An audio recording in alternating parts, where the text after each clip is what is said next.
¿Qué tal, compañeros? ¿Cómo están? Espero que muy bien. Nuestro equipo les va a hablar sobre el aprendizaje socioconstructivista de Vygotsky, Lev y Rojo. Espero que sea de su agrado y pues comencemos. Y bueno, compañeros, aquí la teoría psicopedagógica nos dice o nos plantea que la persona desempeña un rol activo en el intercambio sociocultural, o sea, que requiere la interacción con su contexto para la construcción de nuevos conocimientos. Aquí dentro de esta teoría también nos plantea que el sujeto requiere de algunos mediadores. Estos mediadores obviamente son personas o medios que favorecen el aprendizaje o estimulan el desarrollo de los mismos. Y por ejemplo podemos mencionar que el lenguaje es uno de esos mediadores que este sujeto necesita para seguir construyendo conocimientos.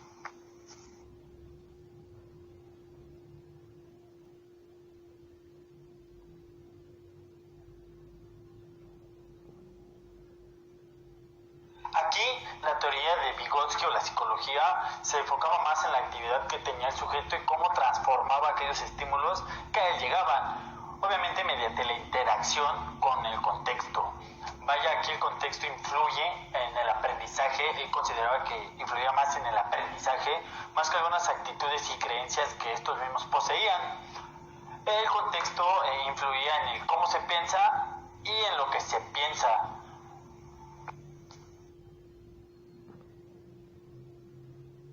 Esta teoría dividió el contexto social en tres niveles importantes.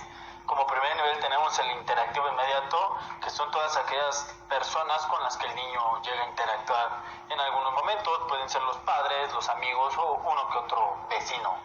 Como nivel 2 tenemos nivel estructural, que aquí tenemos las dos primeras esferas sociales, que son la familia y las escuelas. Y como último y tercer nivel tenemos un nivel cultural y social general. Aquí, como lo dice el nombre, es la sociedad en general. Obviamente los medios que pueden influir en como el lenguaje, sistema numérico, tecnologías que ayudaran al sujeto a poder construir nuevos conocimientos e ir elevando su aprendizaje.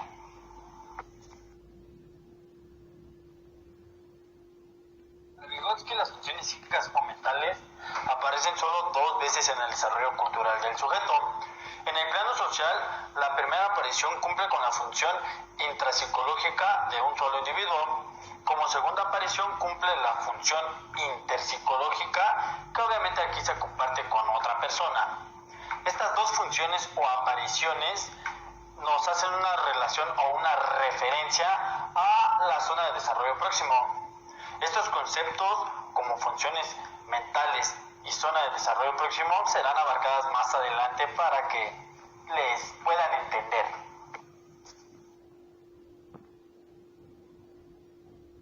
Y como podemos ver, no solo se requiere de una interacción con el contexto para poder crear o construir aprendizajes, también se necesita de herramientas.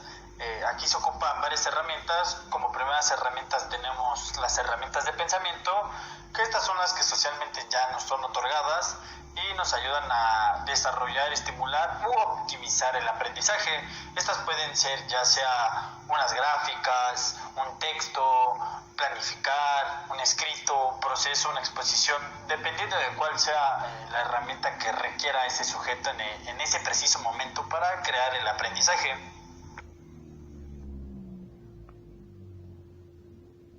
Como segundas herramientas tenemos las herramientas psicológicas, las cuales son las mediadoras de nuestra capacidad de pensar, sentir y actuar. Algunos ejemplos que tenemos son lenguaje, los números o algunos sistemas de números en general. Y si nos vamos a un enfoque más social, podrían ser las normas, los mapas, las obras de arte y algunos otros esquemas que la sociedad haya implantado.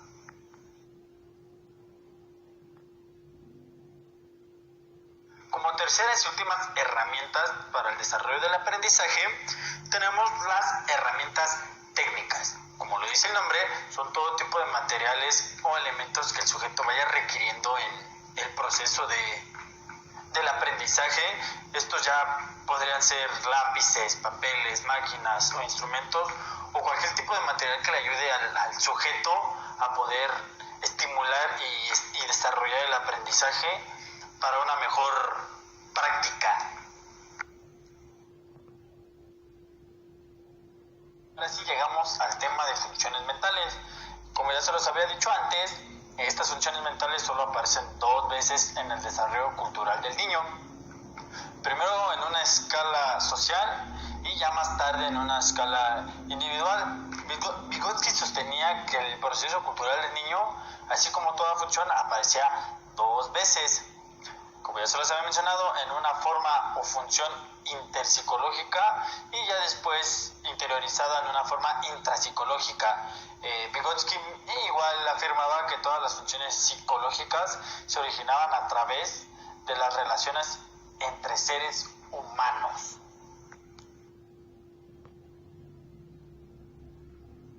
Como primeras funciones mentales tenemos las funciones mentales inferiores, que estas son con las que ya nacemos o las que se nos heredan genéticamente. Obviamente estas funciones son naturalmente de nosotros.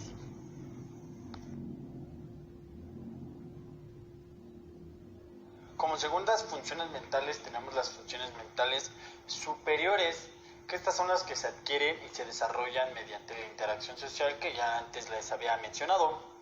Aquí ya el individuo se encuentra en una sociedad específica con una cultura concreta. Estas funciones mentales superiores se ubican en el contexto cultural o social general, que ya les había mencionado anteriormente, donde se abarcaba la sociedad en general y ocupaba los medios como el lenguaje, el sistema numérico, la tecnología para poder llevar a cabo de una manera eficaz la interacción con su medio social.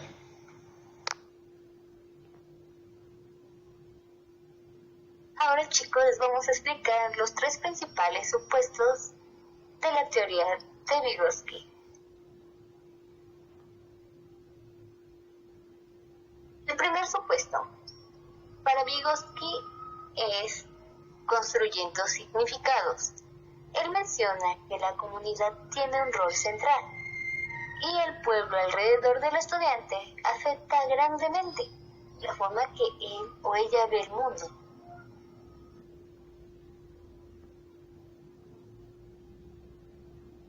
Mientras el primer supuesto nos habla sobre los significados y el medio, que es muy importante para que esto se dé, el segundo es sobre los instrumentos para el desarrollo cognitivo.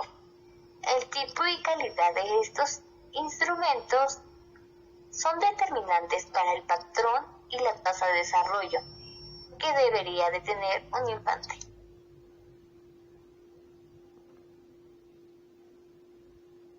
Y por último, los instrumentos deben incluir adultos importantes para el estudiante.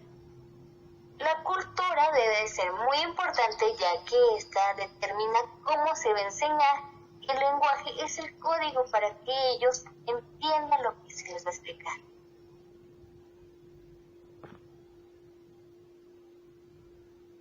Para Vygotsky, las capacidades de solución se pueden dividir en 3 tipos.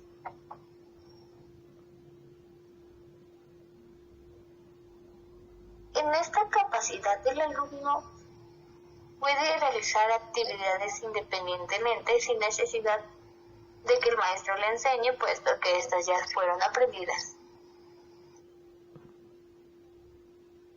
Mientras que en esta capacidad el alumno no puede realizarlas aún con ayuda, como por ejemplo el dibujar. Aunque el maestro está ahí insistiendo que dibuje o que lo haga igual que cierto objeto, el alumno no lo podrá hacer si no es que le dedica más tiempo para poder realizar cierta actividad. Esta capacidad hay entre los 2 extremos, es las que se pueden realizar con la ayuda de otros. Un ejemplo sería cuando estamos aprendiendo a leer. Es necesario que el maestro, nuestros padres o nuestros cuidadores nos muestren el abecedario, cómo suenan, cómo se pueden pronunciar las palabras, para que nosotros aprendamos a leer. La mediación es muy importante en esta teoría, puesto que hace referencia a los procesos de interacción desarrollados por el sujeto a través. Estas dos son dos tipos: mediaciones instrumentales, es decir, herramientas del pensamiento. Estas ya pueden ser técnicas o psicológicas. Y las mediaciones sociales, es decir, las relaciones humanas, padre, madre, maestros, etc.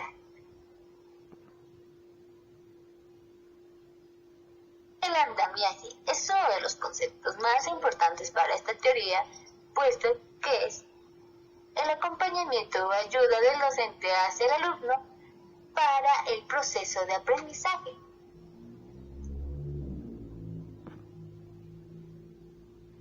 La zona de desarrollo próximo es la distancia entre nivel real de desarrollo, determinado por la capacidad de resolver independientemente problemas, y el nivel de desarrollo potencial es determinado a través de la resolución de un problema bajo de la guía de un adulto.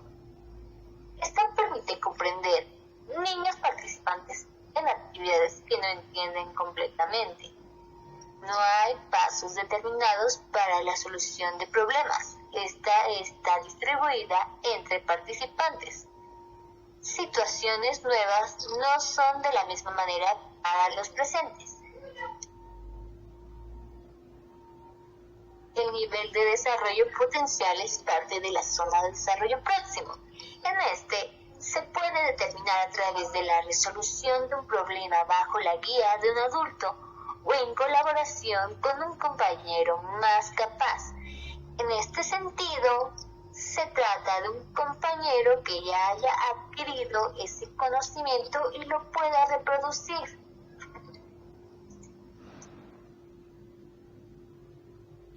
Algo sumamente importante es el proceso cognitivo.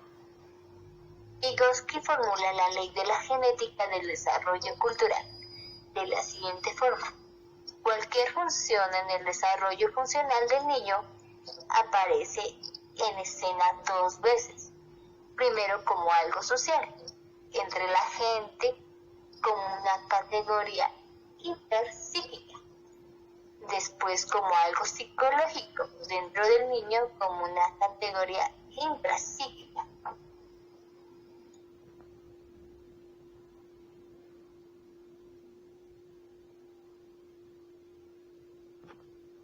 Los principales principios vygotskianos en el aula. Los principales principios vygotskianos en el aula. El aprendizaje y el desarrollo son una actividad social y colaborativa que no puede ser enseñada a nadie. Depende del estudiante construir su propia comprensión en su propia mente.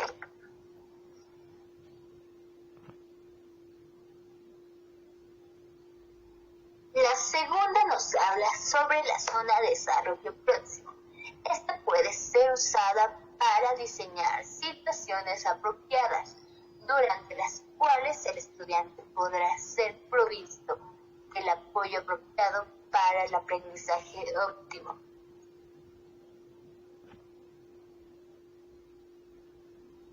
Y bueno, el docente debe de tomar en consideración que el aprendizaje tiene lugar en contextos significativos, preferiblemente en el contexto en el cual el conocimiento va a ser aplicado.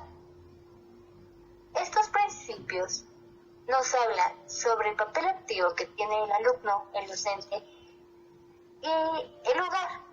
Este sería la cultura para que se llegue a un aprendizaje.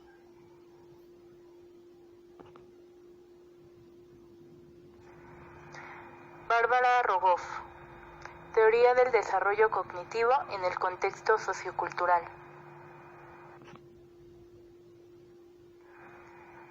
Bárbara Rogoff nació el 5 de enero de 1950. Actualmente tiene 70 años. Psicóloga y educadora norteamericana, cuyo interés es entender las diversas formas de aprender presentes en las diferentes culturas. Rogoff se inspira en la teoría de Vygotsky y alude a Piaget.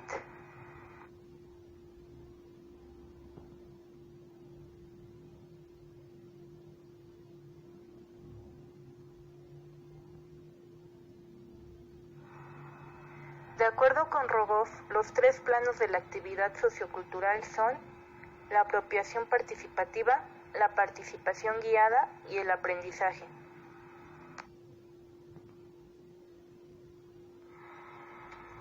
La apropiación participativa es el proceso por el cual los individuos transforman su comprensión de y su responsabilidad en el grupo a través de su propia participación. Esta noción está íntimamente ligada a la de aprendizaje y participación guiada. A través de la participación, las personas cambian y, en tal medida, se preparan para tomar parte de otras actividades semejantes. Al comprometerse con una actividad, participando de su significado, las personas se hacen necesariamente contribuciones continuas, bien en acciones concretas o bien ampliando las acciones o ideas de los otros. De aquí que la participación es en sí misma el proceso de apropiación.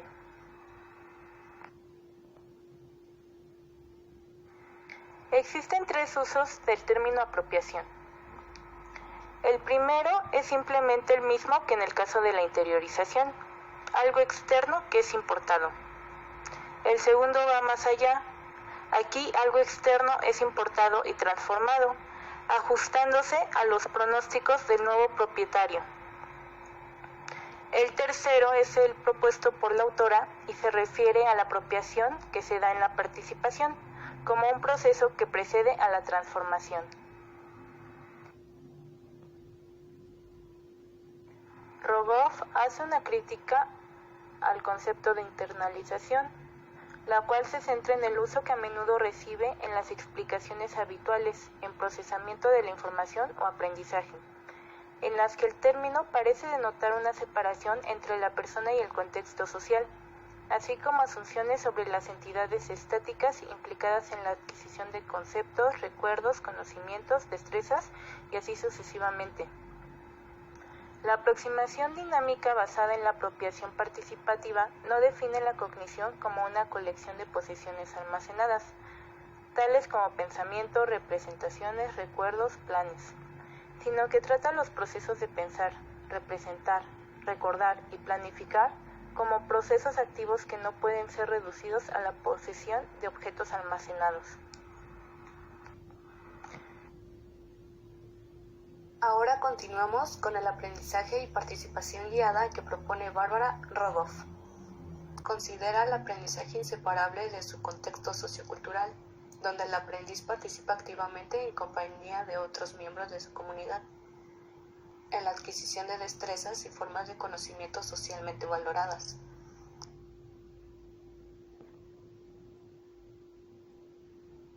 Supone un pequeño grupo de una comunidad con especialización de roles orientada a la consecución de metas que relacionan al grupo con otros ajenos del grupo. De esta manera, el aprendizaje se produce a través de la participación y observación activa en actividades propias de una cultura o grupo social. Las características de este aprendizaje son: 1. El conocimiento adquirido por medio del aprendizaje es inseparable del contexto desde el que surge y en el que se utiliza. Es decir, que el aprendizaje entra en contacto con los instrumentos socioculturalmente definidos, los cuales exigen destrezas que habrá de adquirir el sujeto. 2. Las metas del aprendizaje están definidas desde la comunidad. Y 3. El aprendiz entra en contacto con los instrumentos socioculturales. Él exige destrezas específicas.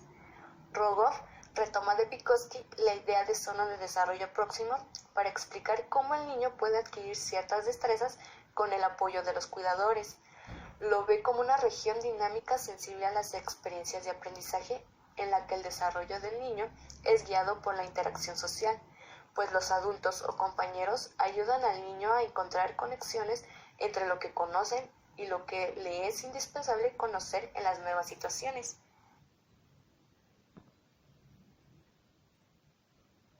Seguimos con participación guiada. La participación guiada es un proceso que construye puentes entre lo que el niño sabe y la nueva información que ha de aprender, estructurar y apoyar el esfuerzo del niño y transferirle responsabilidad para lograr la resolución del problema.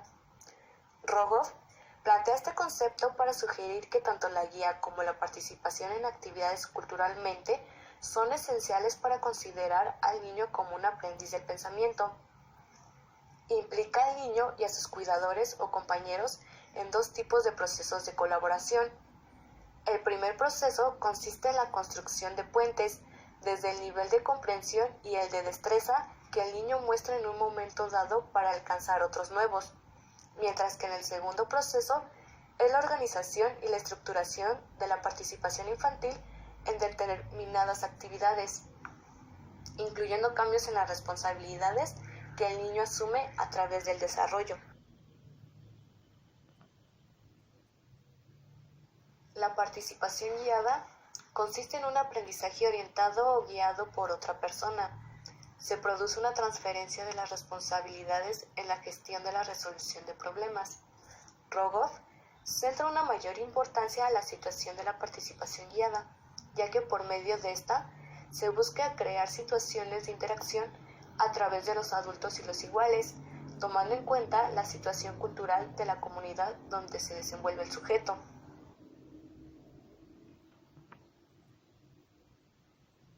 En esta hay una participación activa, tanto por parte del alumno como del guía. Señala que el aprendizaje no siempre supone una enseñanza activa e intencionalmente orientada por parte del más hábil. Se pueden originar formas de instrucción no solo explícitas, sino también tácitas, como lo son información, selección de actividades, de materiales y estructuración de situaciones. Incluye los esfuerzos individuales, la interacción social y el contexto cultural a través del desarrollo infantil, hasta que los niños logran participar plenamente en la sociedad.